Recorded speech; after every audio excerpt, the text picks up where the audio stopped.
প্রেমিকাকে কালো জাদু করেছি আমি। তবে এর ফলাফল এত ভয়ানক হবে তা আমার ধারণার বাহিরে ছিল। কি বা করতাম? 8 বছরের প্রেম আমাদের, সব ভুলে গিয়ে সে অন্য একটা পুরুষকে বিয়ে করতে যাচ্ছিল। কিন্তু আমার কোনো খারাপ উদ্দেশ্য ছিল না। আমি শুধু তাকে চেয়েছি। অনেক চেষ্টা করেও যখন ব্যর্থ হয়েছি, তখন ব্ল্যাক ম্যাজিকে সাহায্য নিতে হয়েছিল। জানতে চান মূল ঘটনা? আজ থেকে প্রায় 2 মাস আগের কথা। হঠাৎ সে কলেজে আসা বন্ধ করে দিয়েছিল।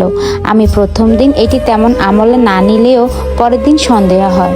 ফোন বন্ধ, কলেজেও আসে না। বাধ্য হয়ে তার বান্ধবীদের কাছে জিজ্ঞেস করেছি। নিপা বান্ধবী আমাকে জানায় নিপা পরশু সন্ধ্যায় দেশের বাড়ি চলে গেছে। আমি রীতিমতো অবাক হলাম। আমাদের মাঝে ঝগড়াও হয়নি। এভাবে না জানিয়ে কিভাবে গেল? আবার ভাবলাম হয়তো ফ্যামিলিগত কোনো সমস্যা হয়েছে। কিন্তু একটা কল তো করতেই পারতো। নিজেকে শান্ত করার মাঝে সিদ্ধান্ত নিয়েছি ওদের বাড়ি যাব। স্কুল জীবন থেকে প্রেম। আমার পাশের এলাকাতেই তাদের বাড়ি। আমি কলেজে ভর্তির জন্য ঢাকা এসেছি জেনে নিপাও ঢাকা এসেছে। সবকিছু ঠিকঠাক ছিল। তবে নিপা এমন করার কারণ কি জানতে আমি সেদিন রাতেই গ্রামে রওনা করি। হঠাৎ করে বাড়িতে আসা আম্মা আব্বা অবাক হয়। আমি কাউকে কিছু না বলে সকাল সকাল নিপাদের বাড়ির দিকে রওনা করেছি। নিজের এলাকা পেরিয়ে তাদের এলাকাতে যাই, আর দেখতে পাই একটি বিয়ের গেট। আমার স্থানে যে কোনো ছেলে থাকলে এই অনুভূতিটা উপলব্ধি করতে পারত। কতটা যন্ত্রণা এটিতে, তা একটা ছেলের চেয়ে বেশি কেউ জানবে না। নিপার কোনো ভাই বোন নেই। এই বাড়িতে যদি কোনো বিয়ে হয় তবে তা নিপারই হবে। আমি হতবাক হয়ে বাড়ির দিকে প্রবেশ করতে যাচ্ছিলাম, কিন্তু নিপার সাথে দেখা হয়ে গেল উঠানে। নিপা আমার হাত ধরে টেনে নিয়ে আসে বাড়ির বাহিরে। আমি শুধু তাকে দেখছিলাম, আমাকে কিছু বলতেও দেয়নি।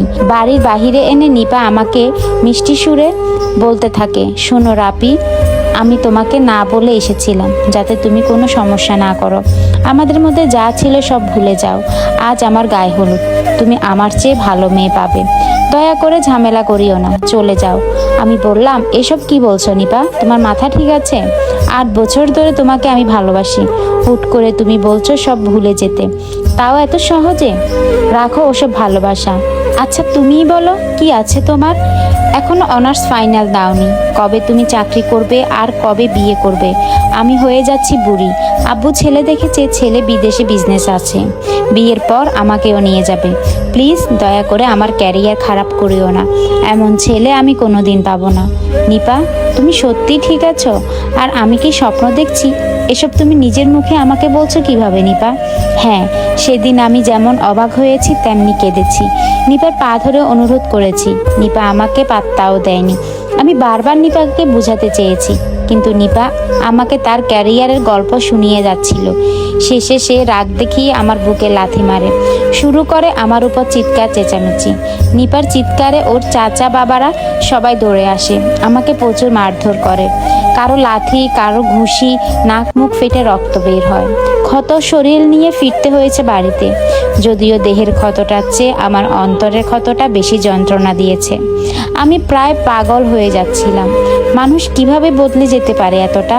গত 8 বছর মনে হয়েছে এই মেয়ে সবার থেকে আলাদা। ওর মতো কেউ হয় না।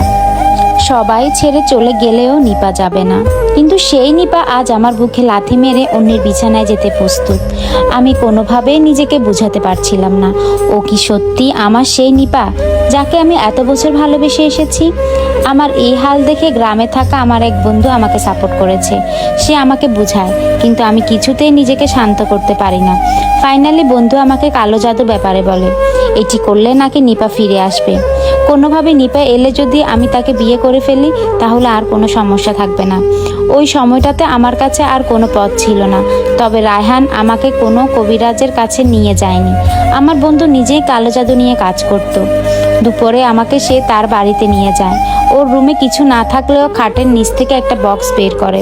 সেই বক্সে রয়েছে অসংখ্য কালো জাদুর জিনিসপত্র। রায়হান বক্স থেকে জিনিসপত্র নামিয়ে দরজা জানালা বন্ধ করে দেয়। যদিও আমি নিজের ইচ্ছাতে এসেছি, কিন্তু ভয় করছিল আমার। রাগ বা ভালোবাসা অর্জনের ইচ্ছে আছে, তবে ভয়টা এখানে আসার পরে করছে। এখন অন্য কোনো পথ নেই। নিপাকে ছাড়া আমি কোনোদিনও ভালো থাকতে পারবো না। রায়হান দরজা জানালা বন্ধ করার পর রুমে 4টা মোমবাতি জ্বালায়। এক পাশে আমাকে বসায়, অন্য পাশে রায়হান বসে। বক্স থেকে বের করা কিছু সুতো রায়হান আমার হাতে বেঁধে দেয়। এরপর একটা বোতল থেকে কিছু পানি আমার গায়ে ছিটিয়ে দেয়। এগুলো শেষ করে রায়হান আমাকে বলে, এই পানিগুলো নাপাক পানি, মানে মানুষের মূত্র, আর সুতোটা মৃত মানুষের হাড্ডিতে একুশ বেঁধে নাপাক করা হয়েছে। এখন আমরা যে জিনকে রাখবো সেই জিন নাপাক। জিন নাপাক স্থান পছন্দ করে আর নাপাক মানুষে সাহায্য করে। আমি এখন মন্ত্র উচ্চারণ করব, আমার সাথে সাথে তুই সেই মন্ত্র উচ্চারণ করবি। যখন মোমবাতি নিভে যাবে তখন তুই আমার কাছে সাহায্য চাইবি। শুধুমাত্র একটা ইচ্ছা পূরণ করবে সে। এর বিনিময়ে যদি সে তোর কাছে কিছু চায় তবে তুই সেটি দিতে রাজি হবি, আর যদি দিতে না চাস তাহলে বলবি তুই তোর জাদু বন্ধ করতে চাস। এইটুকু বলে রায়হান একটা কিতাব হাতে নেয়। এরপর কিতাব দেখে দেখে কিছু মন্ত্র উচ্চারণ শুরু করে। মন্ত্রগুলো আরবিতে, সমস্যা হবে তাই আমি উল্লেখ করছি না। সেই একটা শব্দ বলে সাথে সাথে আমিও সেটি উচ্চারণ করি।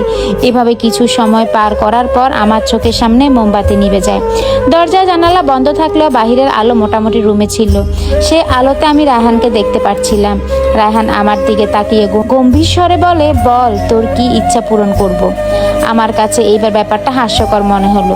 কোনোভাবে এসব ভুয়া না তো? রায়হান কি আমাকে বোকা বানাচ্ছে? সান্ত্বনা দেওয়ার জন্য এসব করছে? কিন্তু তবুও আমি আমার ইচ্ছার কথা বলি, ভুয়া হোক আর সঠিক, করতে যেহেতু এসেছি করেই ফেলি। আমি ভীত স্বরে রায়হানকে বললাম, আমার প্রেমিকা নিপার বিয়ে হয়ে যাচ্ছে। আমি চাই সে আমাকে বিয়ে করুক, আমার জন্য পাগল হয়ে যাক, আমার কাছে ছুটে আসুক। আমার আবদার শুনে রায়হান আবার গম্ভীর স্বরে বলে, ঠিক আছে, কিন্তু এর বিনিময়ে আমাকে কারো জীবন দিতে হবে। কাকে হত্যা করে তুই তোর প্রেমিকাকে চাস? সত্যি বলতে তখনও আমার কাছে এটি মিথ্যা মনে হচ্ছিল, কিন্তু পরিস্থিতি অনুযায়ী আমি বললাম, ওর চাচাতো ভাইয়ের জীবন নিয়ে নিপাকে আমার কাছে ফিরিয়ে দিন। নিপার চাচাতো ভাইয়ের নাম দেওয়ার একটি বড় কারণ রয়েছে আমার। সকালে ওর চাচাতো ভাই আমাকে সবচেয়ে বেশি মারধর করেছে। আমার কান এখনো ব্যথা।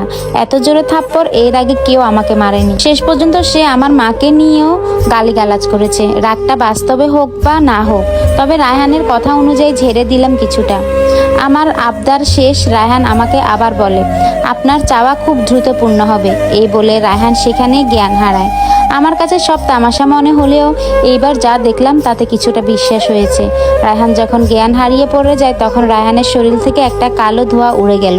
চোখের পলকে আমি সেই ছায়া দেখেছি, তবে পরক্ষণে দেখলাম মোমবাতিগুলো আপনা আপনি জ্বলে উঠেছে। অবিশ্বাস্য ঘটনা। এটা তো সম্পূর্ণ অলৌকিক। তবে কি আমি সত্যি কোনো জিনের সাথে কথা বলেছিলাম? আমার এসব ভাবনার মাঝে রায়হান শোয়া থেকে উঠে। তার মাথা নাকি চেপে ধরে আছে, হয়তো তার মাথায় কিছুটা যন্ত্রণা হচ্ছে। মাথা ধরে উঠে সে আমাকে বলে, শয়তান তোর দাসত্ব হয়েছে, এখন থেকে আর আমাকে লাগবে না। এই নে কিতাবটা, যখনই তাকে দরকার পড়বে তখনই একার রুমে 4টা মোমবাতি জ্বালিয়ে মন্ত্রটা পড়বি। আর মনে রাখবি তোকে নাপাক থাকতে হবে। প্রস্রাব করার পর কিছুটা হাতে নিয়ে তোর গায়ে ছিটাবি। কাজ শেষে আবার আমার কিতাব আমাকে দিয়ে দিস। এইটুকু বলে বসা থেকে উঠে সামনে থাকা মোমবাতিগুলো এক এক করে সে বক্সে ঢুকায়। আমার হাতে সুতোটা নেয়নি, ওটা নাকি শয়তানকে ডাকার শক্তি। শয়তান যার তার ডাকে সাড়া দেয় না।